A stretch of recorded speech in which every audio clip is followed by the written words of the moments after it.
दिल्ली फुटपाथवर झोपलेल्या एका 11 वर्षाच्या मुलीचे अपहरण करून तिची हत्या करणाऱ्या नराधम कॅब चालकाबाबत अत्यंत धक्कादायक माहिती समोर आली आहे.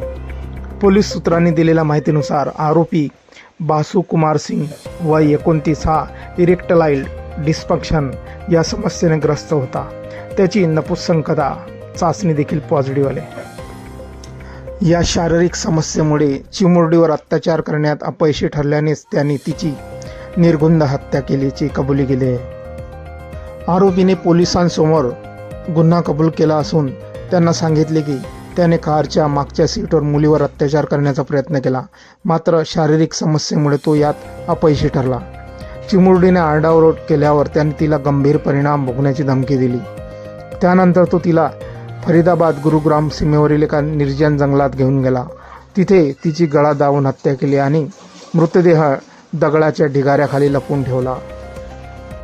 हे पीडित कुटुंब मूळचं बिहारचं असून भाडे देऊ न शकल्याने दिल्लीच्या फुटपाथवर राहत होते.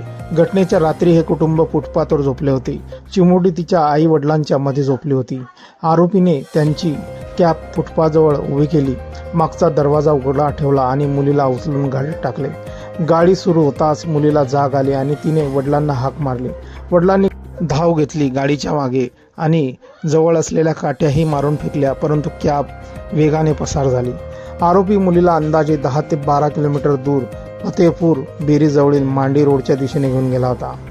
या क्रूर कृत्यानंतर मृतदेहाची विल्हेवाट लावल्यानंतर आरोपी गुरुग्राममधील आपल्या भाड्याच्या खोलीवर परतला. त्याने कपडे बदलले आणि काही तासातच तो पुन्हा नेहमीप्रमाणे कॅब ड्रायव्हर म्हणून कामावर हजर झाला. पोलिसांनी परिसरातील CCTV फुटेज आणि गाडीचा मार्ग ट्रेस करून आरोपीचा शोध घेतला. 24 जून रोजी आरोपीला अटक केल्यानंतर पोलीस त्याला गुन्ह्याचा तपास करण्यासाठी घेऊन जात होते. यावेळी त्याने पोलिसांच्या ताब्यातून पळून जाण्याचा प्रयत्न केला. पोलिसांनी त्याला थांबवण्यासाठी त्याच्या पायावर गोळी झाडली. सध्या त्याच्यावर रुग्णालयात उपचार सुरू आहेत.